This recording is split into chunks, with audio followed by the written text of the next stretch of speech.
Hello friends, তো অন্যান্য দিনের মতো আজকেও আমি চলে এসেছি তোমাদের সঙ্গে শেয়ার করব একটা লেটেস্ট আপডেট, যেটা হলো বহু প্রতীক্ষিত মুভি বড়ে মিয়াঁ ছোটে মিয়াঁ, যেটা এবছরই ঈদে রিলিজ পেতে চলেছে। তো সেটারই ট্রেলার আজকে ড্রপ করলো। ট্রেলারটা আমি দেখলাম, আমার কেমন লাগলো চলো তোমাদের সঙ্গে শেয়ার করি।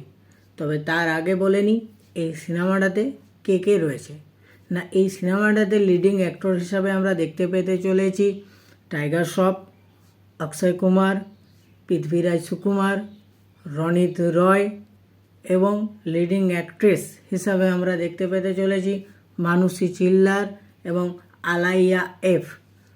এছাড়াও এই সিনেমার ডিরেকশনের দায়িত্বে রয়েছে আলী আব্বাস জাফর, খুব ভালো ডিরেক্টর একজন। এছাড়াও এই সিনেমার প্রডিউসিংয়ের দায়িত্বে রয়েছে পূজা এন্টারটেনমেন্ট। তো এটাই ছিল কাস্টিং। এবারে আমরা যদি ডিসকাস করি ট্রেলারটা আমার কেমন লাগলো, না এক কথায় যদি আমাকে এই ট্রেলারটা নিয়ে বলতে বলা হয় তাহলে আমি বলবো মারাত্মক লেগেছে।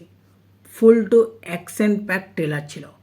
না এবারে যদি আমি একটু ডিপলি ডিসকাস করি তাহলে বলবো না, ট্রেলারটা স্টার্টিংয়েই দেখাচ্ছে প্রচুর গুলিগালা চলছে, প্রচুর গাড়ি ব্লাস্ট হচ্ছে এবং সাইডে একটা স্টোরি টেলিং চলছে ভিলেনের সম্বন্ধে। তো সেই সময়তেই মাস্ক পরে জাস্ট গাড়ি থেকে নামবে, আর এমন সময় অন্য এক সোলজার আহত হয়ে জিজ্ঞাসা করছে কন হ্যাঁ রে তু। তখন জাস্ট পৃথ্বীরাজ সুকুমার মুখে মাস্ক পরা অবস্থায় বলছে প্রলয় হুঁ मैं। এরপরে সে কী করছে না, আমাদের ফোর্সের লোককে একটা মেসেজ পাঠাচ্ছে যে আমি ভারতের একটা কিমতি চিজ নিয়ে চললাম, তোমরা যদি পারো তো আমার কাছ থেকে নিয়ে দেখাও, আমি কিন্তু আমার যেটা করতে মন যাবে আমি সেটা করব। তখনই রণিত রয় বলছে যে এই সাইকো কিলারকে মারতে গেলে আমাদেরও একটা এইরকমই দুজন সাইকো লোক যে বা সাইকো ফোর্সের লোক দরকার। সেই মুহূর্তেই জাস্ট অক্ষয় কুমার এবং টাইগার শ্রফের হ্যান্ড টু হ্যান্ড ছুরির মাধ্যমে এবং বন্দুকের মাধ্যমে মারপিট করতে করতে এন্ট্রি সিন দেখাচ্ছে।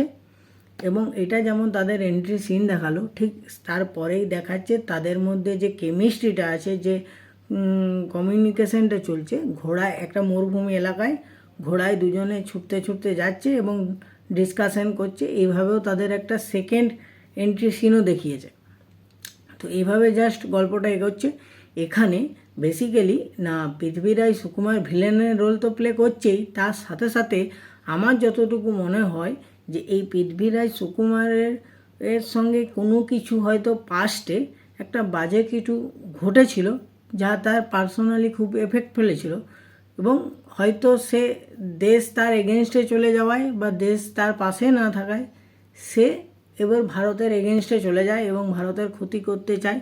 তাই সে ভারত থেকে একটা বিরাট গুরুত্বপূর্ণ ওয়েপেন চুরি করে নিয়ে চলে যায়। সেই ওয়েপেনটাকেই তার পৃথ্বীরাজ সুকুমারের কাছ থেকে ফিরিয়ে আনতে এই টাইগার শ্রফ এবং অক্ষয় কুমার দুজনে একসঙ্গে যাবে, এবং কিভাবে ফিরিয়ে আনছে বা কী হচ্ছে সেখানে গিয়ে আলটিমেট সেটাই হচ্ছে সিনেমার গল্প হতে চলেছে।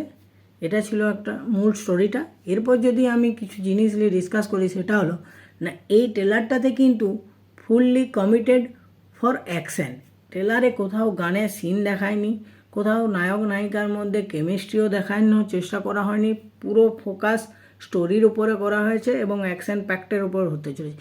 এটা বেসিক্যালি যারা অ্যাকশন মুভি লাভার তাদের জন্য এই সিনেমাটা হচ্ছে বেস্ট সিনেমা। কারণ কিছু কিছু অ্যাকশন সিন এমন আছে যেগুলো দেখলে তোমার মাথা খারাপ হয়ে যাবে। যেমন টাইগার শ্রফ একটা 4 চাকাতে রেসিং করছে এবং নিজের যে বাইকটা আছে সেই বাইকটা মাটিতে ঘষড়িয়ে সেই 4 চাকা সে বড় ট্রামটাকে সে ফলো করছে এবং সেখান থেকে জাম্প দিয়ে সে সেখানে উঠে চলে যাচ্ছে। এটা যেমন টাইগার শ্রফের একটা দিক দেখালো, আর একটা দিকে দেখাচ্ছে যে আমাদের অক্ষয় কুমার একটা বাইক জোরে খুব রেসে চালিয়ে সে হেলিকপ্টারটার দিকে এগিয়ে যাচ্ছে এবং উপর থেকে ফ্লাইং এটাকে উড়িয়ে দিচ্ছে। হেলিকপ্টারটা ব্লাস্ট করে দিচ্ছে, দিয়ে নিজে জাম্প করে যাচ্ছে, এই সিনগুলো এবং হাতে হাতে যে ছুরিতে করে মারপিট এবং বন্দুক চালানো, যে অ্যাকশন সিকোয়েন্সগুলো করা হয়েছে, যে রেসিং, বাইক চেসিং, মারাত্মক লেভেলে। তবে আরেকটা জিনিস ভালো হলো, এখানে যে নায়িকাদের ইউজ করা হয়েছে সেটা শুধুমাত্র নায়কদের সঙ্গে রোমান্স করার জন্য নয়, বা যেহেতু রাখতে হয় সেহেতু রেখেছে এমনটাও নয়। তাদেরও দেখলাম কিছু অ্যাকশন সিকোয়েন্স আছে, অর্থাৎ তাদের স্টোরিতে তাদেরও একটা বেশ ভালো জায়গা পেতে তারা চলেছে। তো এটা একটা ভালো দিক লাগলো। এছাড়াও লাস্টে গিয়ে দেখাচ্ছে যে কোথাও না কোথাও এই টাইগার শ্রফ আর অক্ষয় কুমারের মধ্যে বন্ডিংটা কেটে যাচ্ছে এবং তারা এক পৃথ্বীরাজ সুকুমারের সঙ্গে লড়াই করতে করতে করতে করতে তারা কোথাও যেন একজন অপরের বিরুদ্ধেও চলে আসছে। সেই জন্যই একদম শেষ ট্রেলারের শেষ দিকটায় গিয়ে দেখাচ্ছে তারা বলছে मैं देश के लिए जान ले भी सकता हूँ, जान दे भी सकता हूँ। তারপরে মারপিটটা শুরু হয়ে যাচ্ছে। তো এটাও একটা জানার বিষয় যে কী এমন ঘটছে তাদের সঙ্গে যে তারা এত সুন্দর বন্ডিংটা ভেঙে যাচ্ছে এবং তারা একজন অপরজনের বিরুদ্ধে চলে আসছে। তো ওভারঅল একটা কথাই বলবো, ট্রেলারটা আমার খুব ভালো লেগেছে।